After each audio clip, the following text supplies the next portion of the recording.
Welcome to Muscle Maintenance with In Shape Fitness. I'm Coach Kim, and today we are strengthening your neck.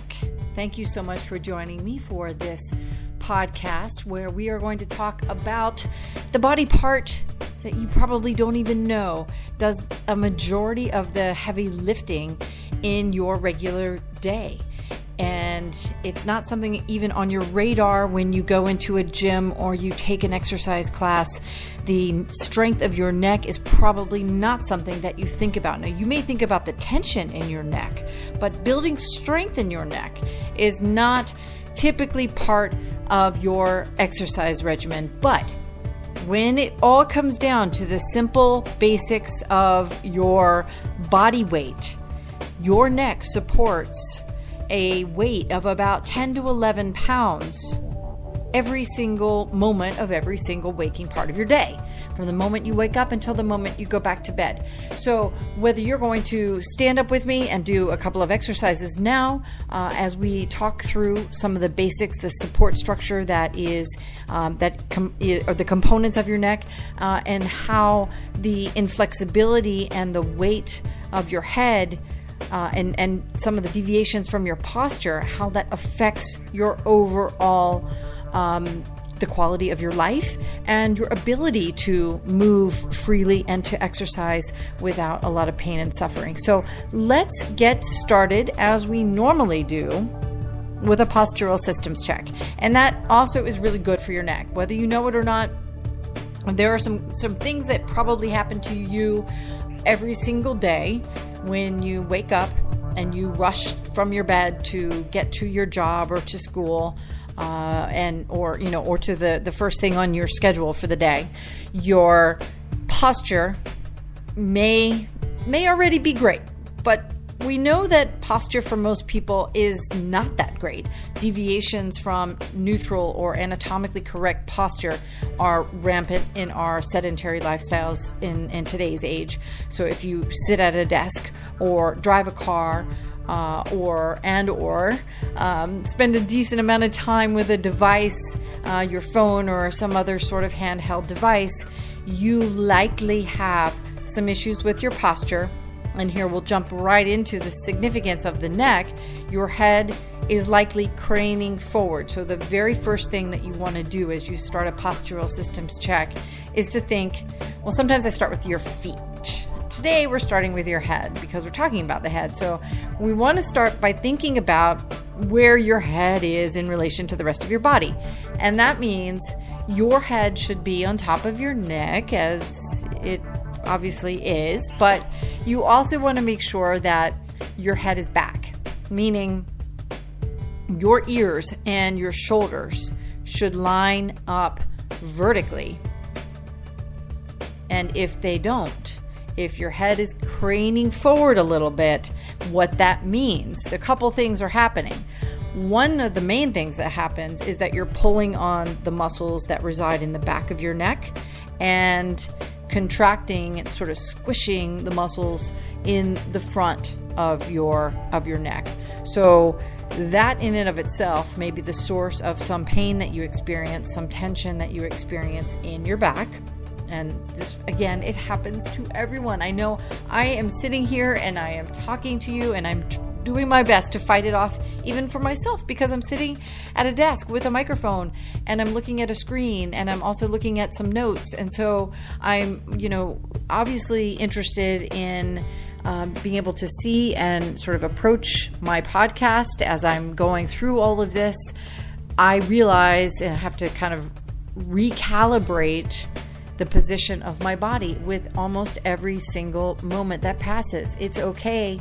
I'm in this business, and so I think about it a lot. But if you have the opportunity to either set a little alarm on your computer or your phone to go off once an hour, every other hour maybe, to do a postural systems check to make sure that there's a straight line. It's called the plumb line, and it should pass through the top of your head, down the side, through your ear, and then your shoulder.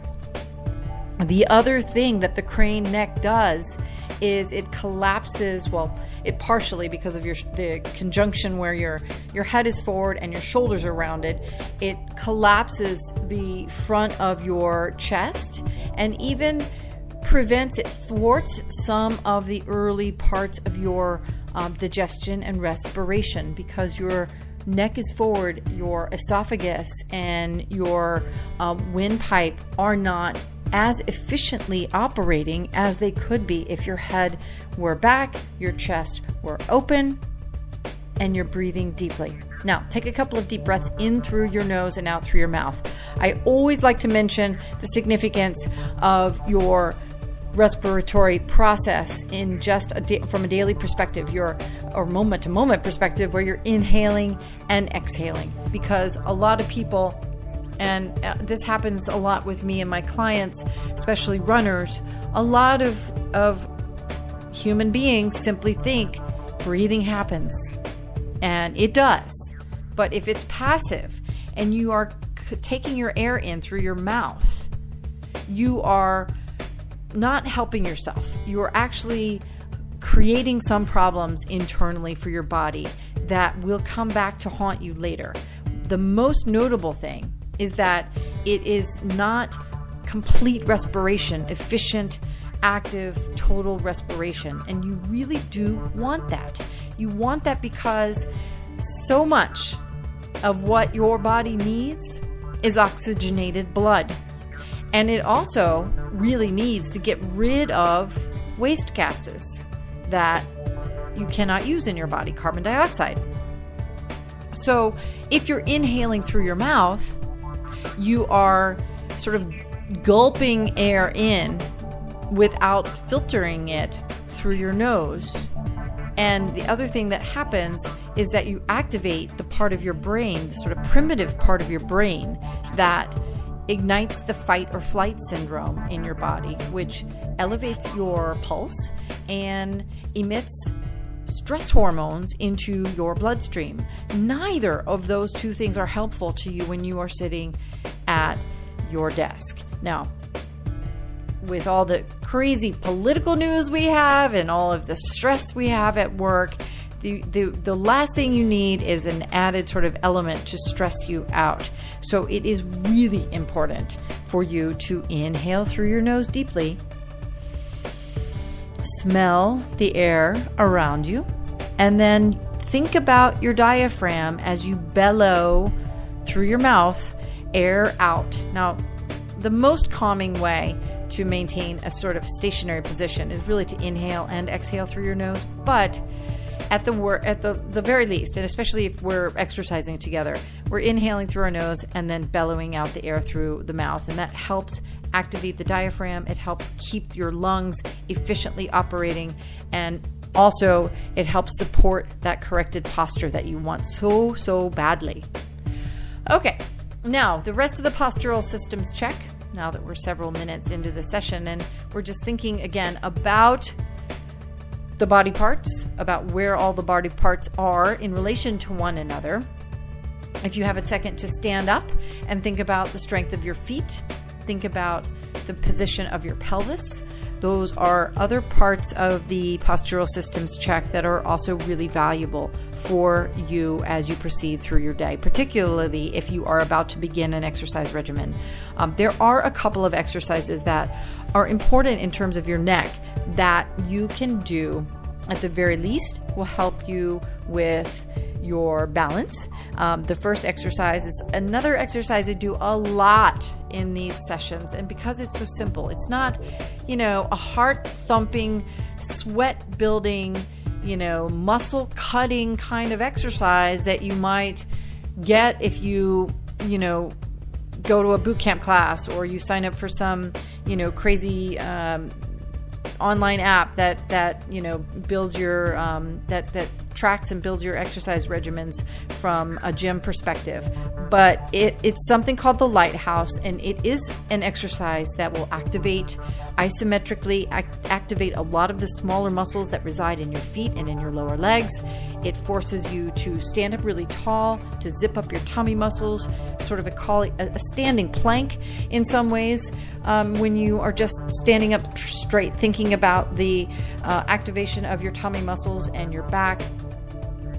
But you stand up and then you stagger your feet as you stand up. Make sure that you are standing heel to toe or close to heel to toe, because heel to toe is actually somewhat difficult for people if your balance is not great. You're also going to feel a little more, probably a little more natural body weight distribution on the leg that's to the rear. So your right leg maybe should be in the rear if you're right-handed to begin, and then extend your arms out to the sides. Open up those palms too, right? Your fingers. Twiddle your fingers a little bit just to give your fingers a bit of flexibility work. I call it phalange flexibility, and you benefit from this later in life once you get a little bit older. But the Lighthouse is a really simple exercise where all you do is turn your head. So you're holding your arms out to the sides. Now, I've had you about 20 seconds ago extend your arms out to the sides. So you're probably starting to feel the weight of your arms. And guess what? Your arms also have some weight to them, don't they? They weigh a few pounds, maybe 5, 6, 7. If you have heavier arms, they might weigh as much as 8 or 9 pounds.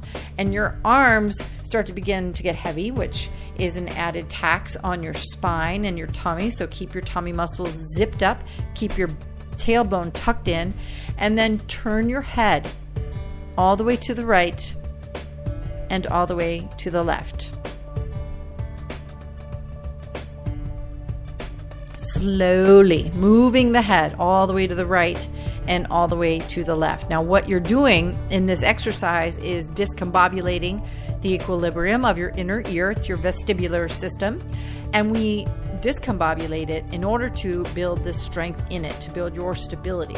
Switch your feet and just do the other version, which is probably a little bit harder, but also nonetheless quite important. And the benefit of the impact rather on your neck is your awareness level of your range of motion. So a lot of folks have orthopedic back issues. So talk to your doctor about what is safe with respect to movement in terms of your back. If you have had some sort of back injury or chronic overuse, development of pain, if you, of course, have any surgical history with your neck, you really want to take care with your doctor's guidance in terms of which exercises are appropriate for you, which range of motion components have maybe been limited by your medical history. But you should be able to see the length of your arm in terms of your anatomical range of motion. The other thing, so you can drop your arms now and just either take a seat again, or if you're going to go for it, there are a couple of exercises that I like to do on the floor that affect the neck as well. And you don't have to do them right now, but it is important that you take some time to work the neck. So as you're either getting on the floor or thinking about whether you should get onto the floor and just try a couple of these exercises, I want to just talk a little bit about something called tensegrity, because the forward position of the head that is really rampant in terms of postural deviations that we have in our sedentary lifestyles. It affects your balance. I didn't mention this at the very beginning. We were talking more just about pain, but it really also affects your ability to move through life appropriately and without the development of issues related to chronic use pain in your knee, in your hip, in your butt, your ankles. The center of your gravity is down near your belly button, of course. But when that's taking that your position is correct, your anatomical posture is correct. When your head cranes forward into this permanent, almost state of staring at a screen or driving a car, or looking down at a desk, you are altering your center of gravity. And that is a significant issue in terms of the mobility, not just of super older people, but for everyone. And I see it all the time at various ages, from students in school on up and into the senior years. But the interesting thing about tensegrity, so it's called tension-all integrity, or tensegrity. It's the concept that was engineered or sort of coined by Buckminster Fuller, who was an architect and an engineer back in the, he was in World War I in the U.S. Navy, and then it was he was in his 50s and 60s when he came up with this concept of tensegrity. He was not an exerciser. In fact, he actually had a lot of physical ailments that prevented him from doing a lot of the military drills. He had some issues with his vision. He had issues with his hearing. One of his legs was longer than the other. So he wasn't an active sort of athlete person, but he did serve in the military and therefore had some physical requirements in terms of his activity in service to his country. And then once he was out and he was settled into his professional career and academia, he sort of coined this notion of continuous tension and discontinuous compression that already existed. It wasn't like he discovered it or came up with it. It already existed in different parts of the body, but the heavy human head atop of your skinny, rubbery neck is a really fascinating way to sort of think about the structural components of your head sitting on your neck. So the cervical part of your spine, the part of your spine that's up in your neck, is pretty thin, right? And it has a hole in it because that's where the spinal cord is. The vertebra at the top of your spine is a small piece of structural support, and virtually all of the other space is taken up by muscles and tendons and ligaments.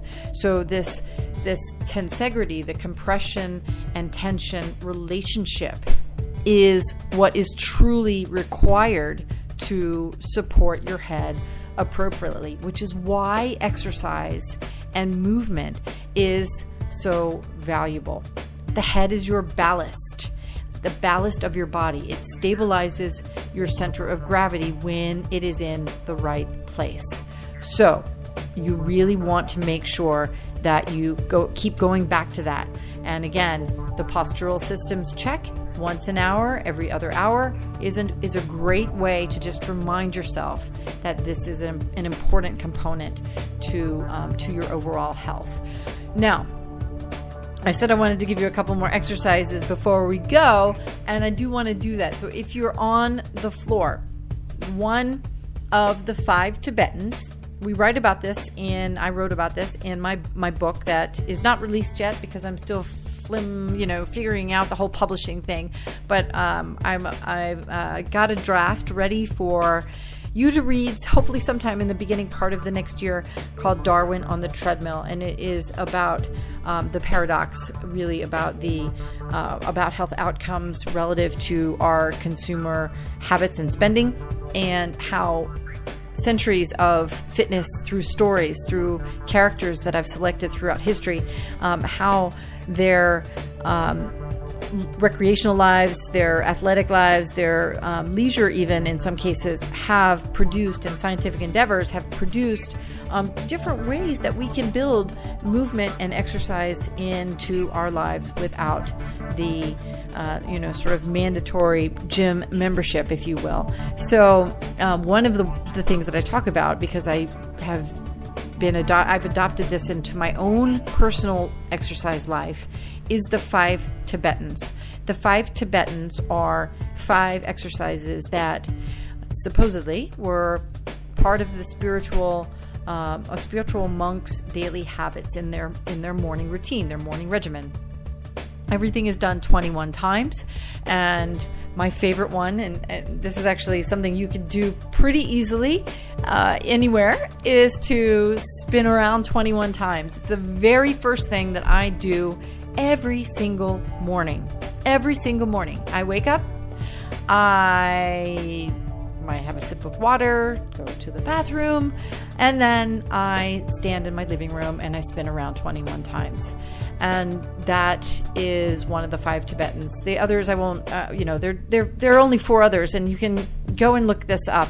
One of them is something that is, and also the history of them, is a lying down double crunch, if you will. People don't like that word. I don't really even like that word because crunches are not very useful part of your exercise time. But lifting your head and tucking your chin is useful.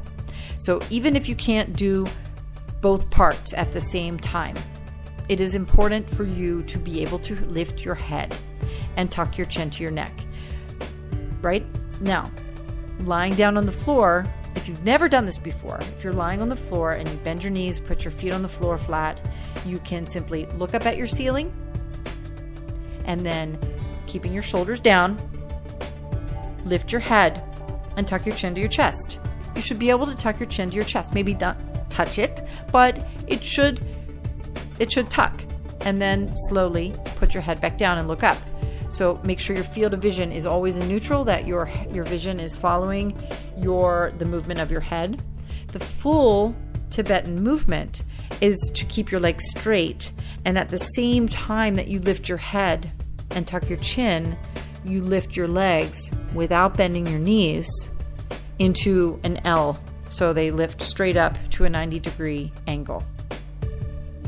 Again, and then lower back slowly as you put your head back on the floor. So whether you do one part or both parts of that exercise, it's a really great way for you to strengthen your neck muscles by using your head, lifting your head up on a regular basis. Now, I want to let you go because I try to keep these to 20 minutes. We're at 22. I seem to always go over with these podcasts. I want to leave you with one other thing that I think you should try. And this is going to sound a little bit crazy, but I'm an exercise trainer. If you're one of my clients, you know that I talk about how I'm really more of an exercise anthropologist. I have been studying the mistakes of fitness and the joy of recreation, especially since I became a mom, since I joined this company in Shape Fitness back in 2007.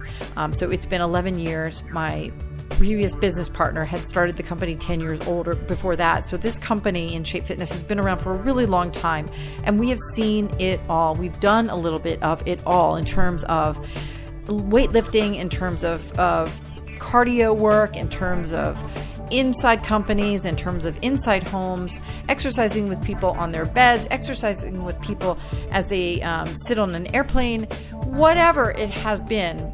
We have seen and done a little bit of everything. And one of the most amazing components that's happened to me personally is watching people as they age. Think about their battle with biology, their battle with aging, the battle with the components of getting older that they do not want. Now, those are different things for different people.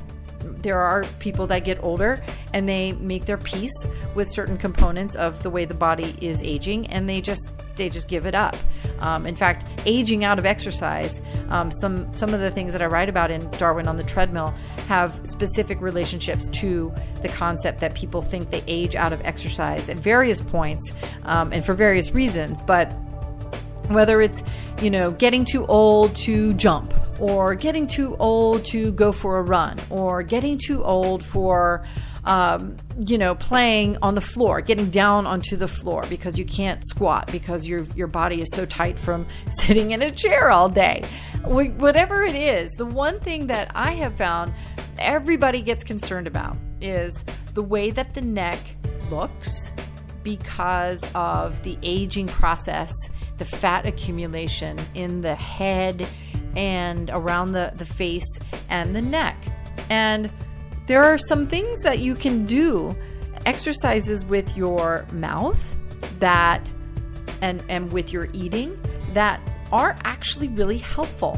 One of the things that you can do is to stop juicing and eating a lot of soft foods and really eat food, roots, because they're so hard. They exercise your face, your jaw. There are muscles in your face that must be utilized if they're going to remain strong.